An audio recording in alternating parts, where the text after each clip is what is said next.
Hello everyone, today we are going to talk about the novel called Sense and Sensibility.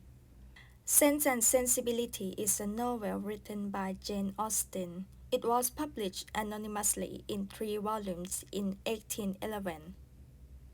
The entire book is basically an extended debate between two things most of us know well: logic versus emotion. The novel tells the story of the Dashwood family, focusing mainly on the two sisters, Eleanor and Marianne. They become destitute upon the death of their father, who leaves his home, Nolan Park, to their half-brother John. Although their father instructed John to take care of his sister, John is dissuaded from his duty by his greedy wife Fanny. The family, not only Eleanor and Marianne, but also includes their mother and a younger sister, have to move to Barton Cottage in Devonshire, where they experience love, romance, and heartbreak, in which we will see later on in the novel. What is the meaning of sense and sensibility? The distinction in Austen's sense and sensibility is most clearly symbolized by the psychological contrast between the novel's two chief characters, Eleanor and Marianne Dashwood.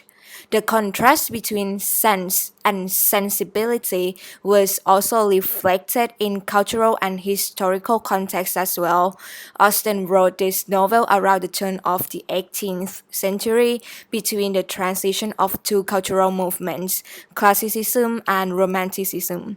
Eleanor represents the characteristics associated with 18th century neoclassicism and its accompanying cultural enlightenment. She embodies sense completely. She is practical, intellectual, and logical in all things.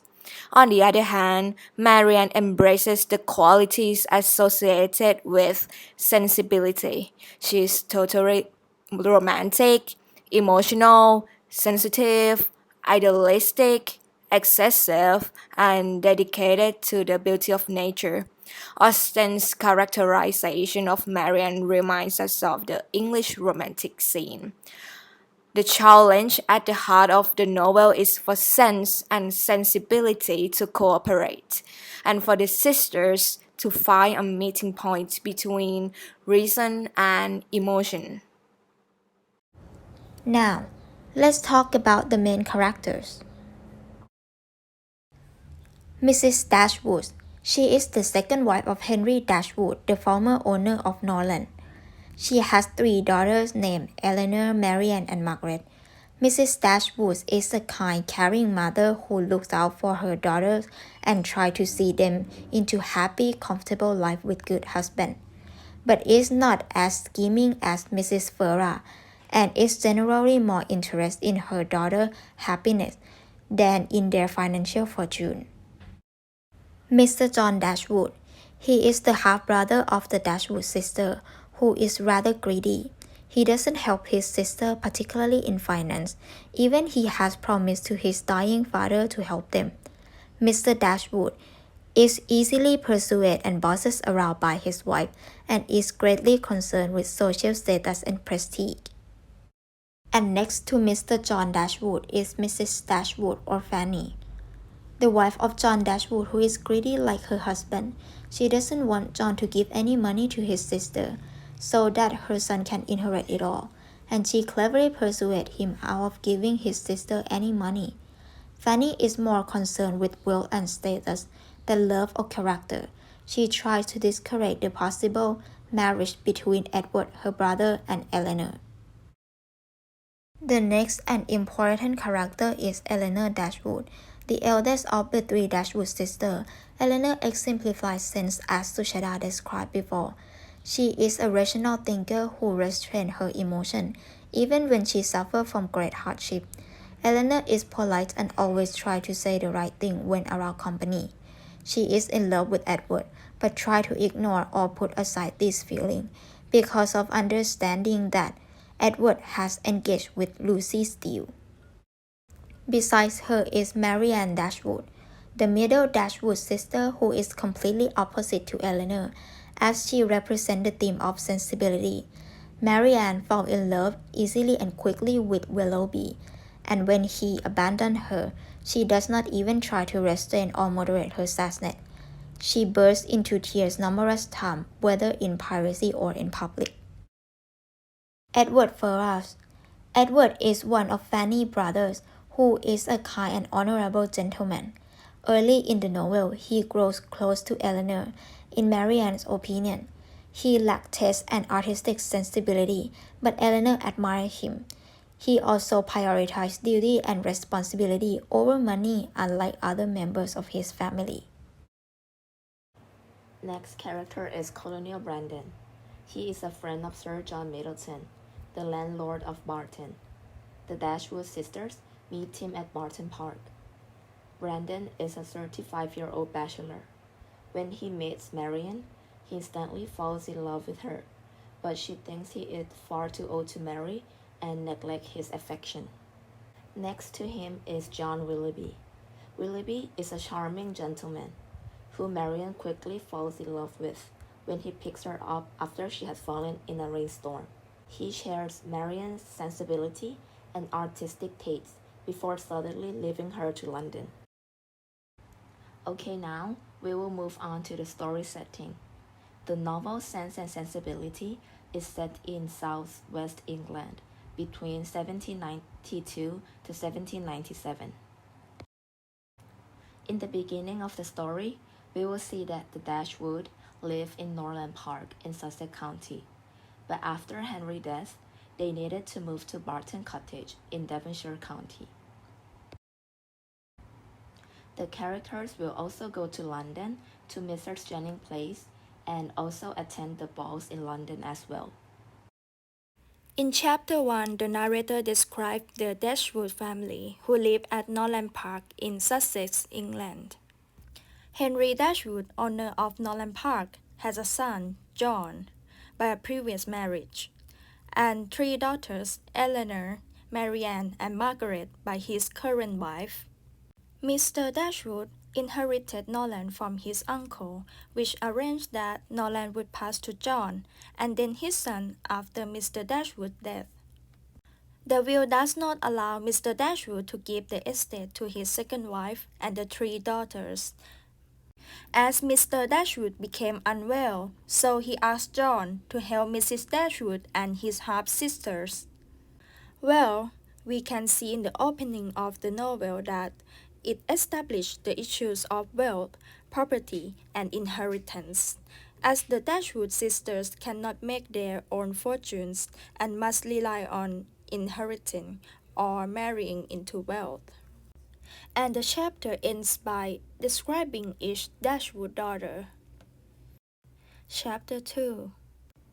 Fanny began to take charge of Norland and treated Mrs. Dashwood and her daughters as visitors. And John tried to keep his promise and was planning to give his sisters £3,000, but Fanny asked him to reconsider it and said that he was taking money away from their own child.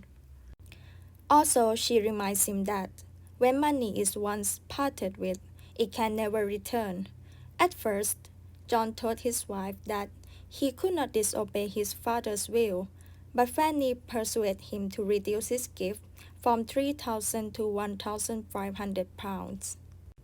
However, she convinced him that his sisters really did not need any money from him and already had enough for a comfortable life.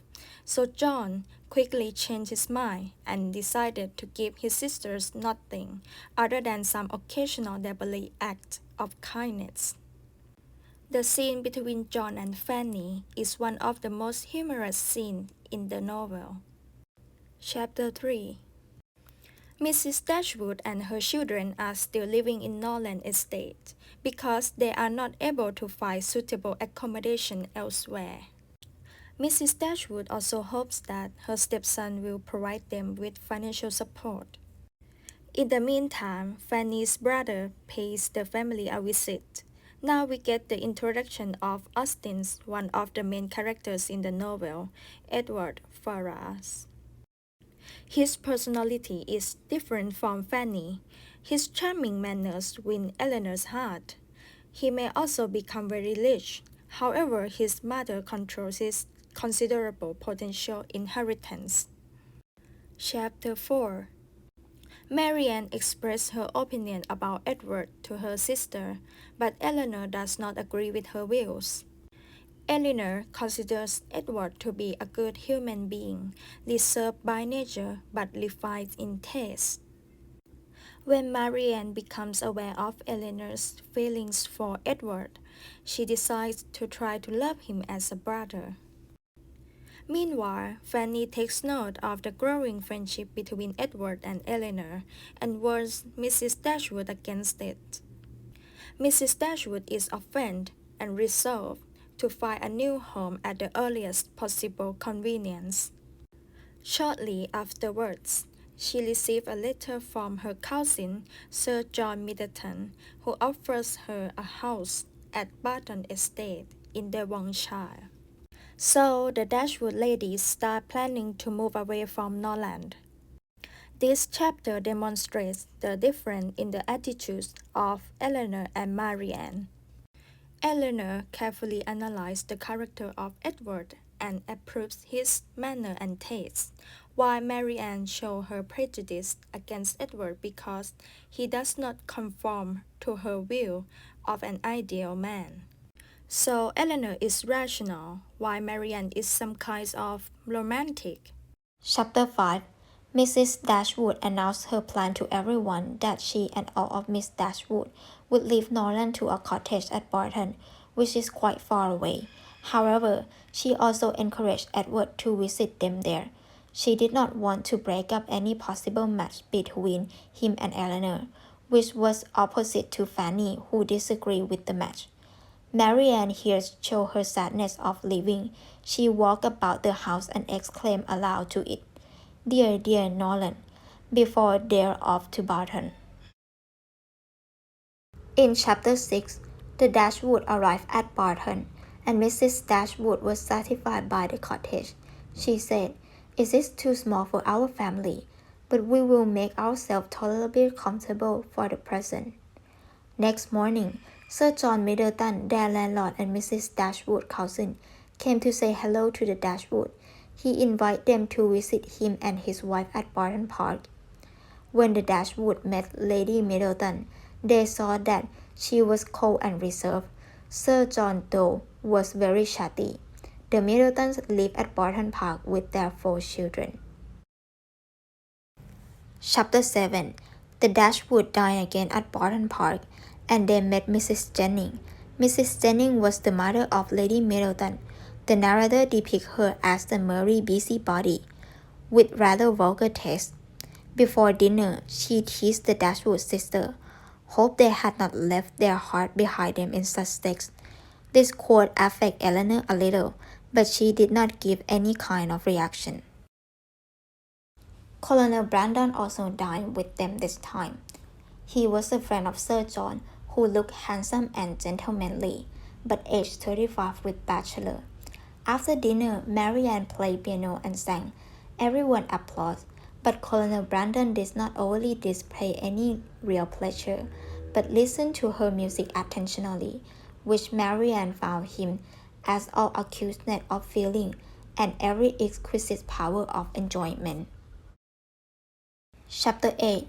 Mrs. Jennings, who was obsessed with predicting marriage and matching young couple, realized quickly that Colonel Brandon was falling in love with Marianne and thought that they would make a perfect match.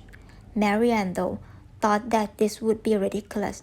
She gave a reason that Colonel Brandon was too old and infirm to fall in love. She told her mother that 35 has nothing to do with matrimony. Alone with her mother at the cottage, Marianne remarked to her mother how strange it is that Edward has not yet come to visit them at Barton. She was also annoyed by Eleanor's lack of sadness or melancholy at being separate from Edward and at his not coming to visit. In this chapter, the families now settle at Barton Cottage. Marianne and Margaret like to go walking in the beautiful countryside, and one day in the rainy weather, Marianne twists her ankle and cannot walk. A man who sees the accident comes to help her and carries Marianne home.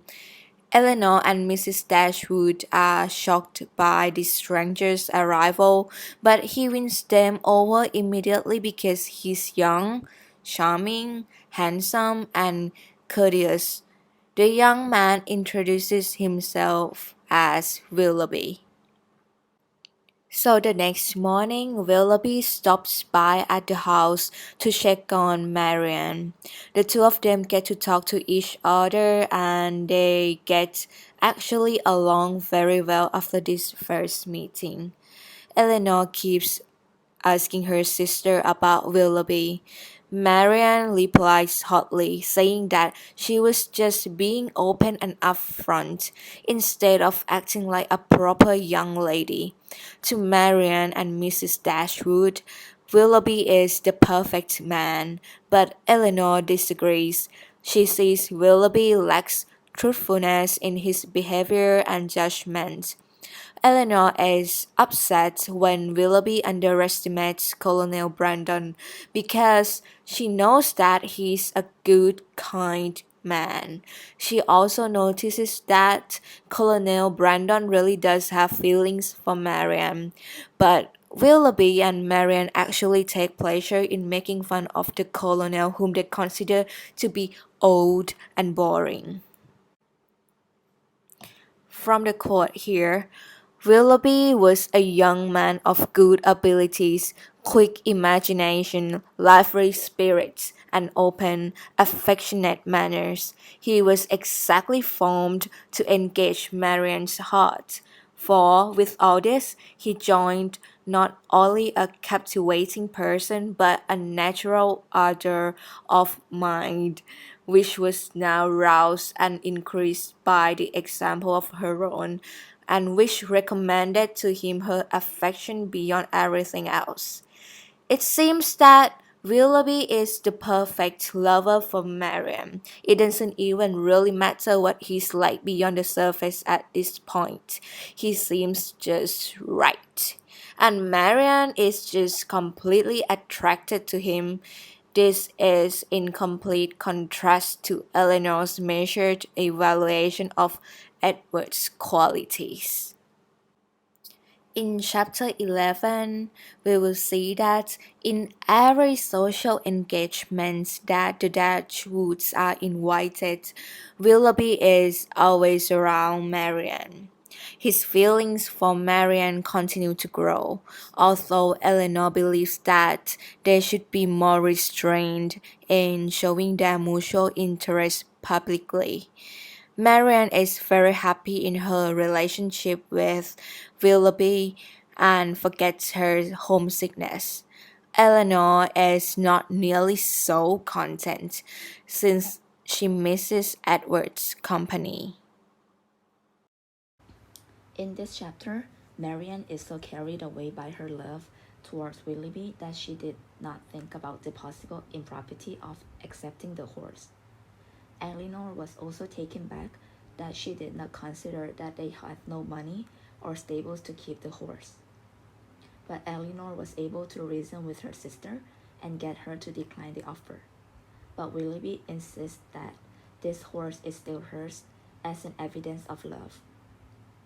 Margaret also overheard the conversation and was convinced that they were engaged since Willoughby cut Marianne's lock of hair, which is a symbol of affection and intimacy, since they are keeping part of the beloved with them all the time.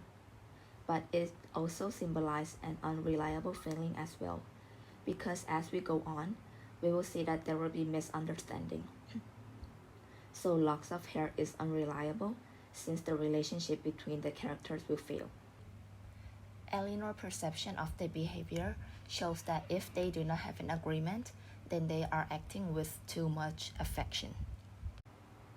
Since the trip to Colonel Brandon's brother-in-law property was cancelled, Sir John suggests that they go driving around the country, but both Willoughby and Marianne left to Allenham, and Elinor is upset by this. It shows that Marianne is becoming more reckless, and by going to Allenham, whom she had no acquaintance with his aunt. And this also convinced Mrs. Jennings that she and Willoughby are engaged, and showed her sister that she believed that she and Willoughby are to be married. But nothing is certain.